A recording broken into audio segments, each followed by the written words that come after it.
The first of the narrations that we want to look at then is the hadith of Ibn Abbas radiallahu anhuma that occurs in the Sahih of Imām Muslim, Sahih of Imam al-Bukhari, and Imam Afwan al-Imam Hafid ibn Hajar. He mentions it was collected by Ibn Mardaway, as he mentions in Fath al-Bari. A narration wherein the Prophet ﷺ, as Ibn Abbas radiallahu anhuma, he mentions, وَكَانَ رَسُولُ اللَّهِ صلى الله عليه وسلم إِذَا صَلَّى الصُّبْحِ جَلَسَ فِي مُصَلَّاهِ وجلس الناس حوله حتى تطلع الشمس ثم يدخل على نسائه امرأة ويسلم عليهن ويدعو لهن فإذا كان يوم إحداهن كان عندها.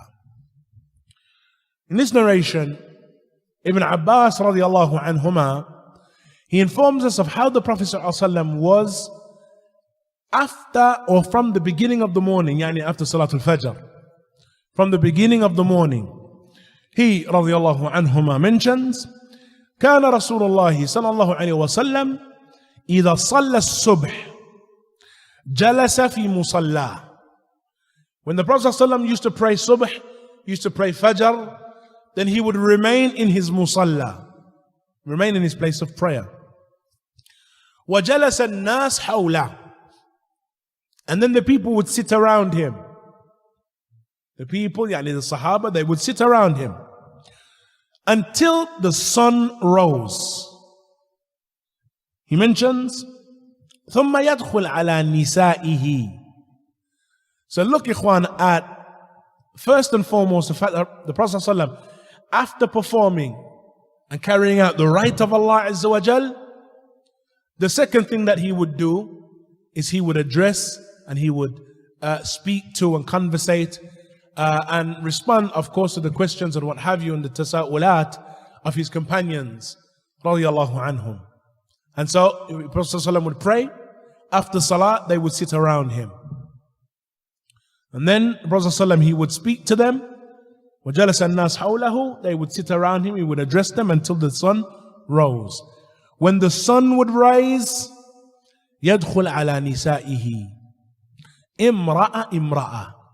He would then enter upon his wives, wife by wife. He would enter upon his wives, wife by wife. That is, he would enter upon one, enter upon the other, and he would check upon them. وَيُسَلِّمْ عَلَيْهِنْ. So he would enter upon them, Assalamu alaikum wa rahmatullah, كيف حالك, so on.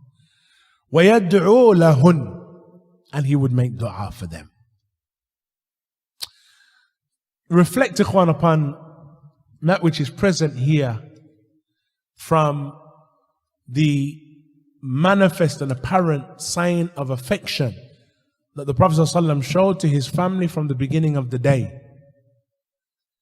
Yani he would enter upon them, he would give them salam, and he would make dua for them. He would make dua for them. And that, think about, ikhwan, carrying that out in our time. And how in our time that would be practically carried out. Is it possible? Yumkin? It's doable. Alaysa kadhalik. It is possible without doubt. One enters upon his wife, he gives her salam, and within the conversation, within the kalam, yad'u laha. Allah yatik al-jannah. Allah yaghfir lak. Allah yubarik feek. Allah yuthabbitana wa iyak. Yani a dua, but when she thinks about, or when she hears that dua from her husband, yani it begins and it initiates from the beginning of the morning. Mahabba, these are, we start sparking the matches of mahabba. You enter upon your wife, you give her dua, or she makes dua for you. You imagine, ikhwan, that your wife, from the beginning of the day, you enter upon her, you conversate with her, and she says, I ask Allah Azza wa Jal to make you from Ahlul Jannah, wallahi. Huh? You go out and you bring her those roses that she wanted from you. She'd probably receive them if she were to make a dua like that. But what will it do for your heart? Yani, it will without doubt instill from the beginning of the day mahabba based upon the dua. And depending upon the dua that she makes, the mahabba may be ashad. May Allah Azza wa Jal give you 4 wives, beautiful and righteous as me. Well, I love this woman. And so depending upon the dua, yani the mahabba may increase. Na'am. And so yusallim alayhin wa yad'u lahun. Make dua for them. فَإِذَا كَانَ يَوْمَ إِحْدَاهُنَّ كَانَ عِنْدَهَا.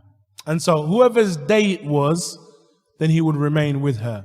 The origin, as it relates to the affair of the qisma and the division between wives, is that the origin with the qisma is in relation to the night, yani al-mubit, and that which is yani after or during the times of mubit, and in the times of sleep and relaxation and what have you.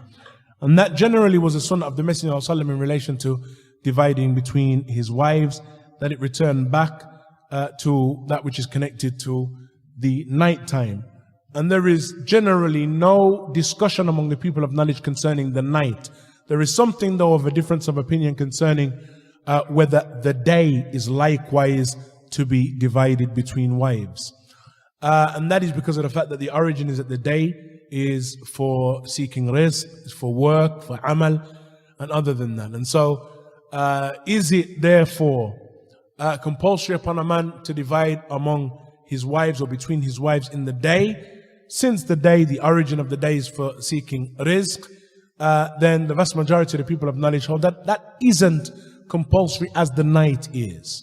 But here the Prophet ﷺ would still end in relation after him giving salam to his families, then he would still end up on the day or the wife whose day it was. Now,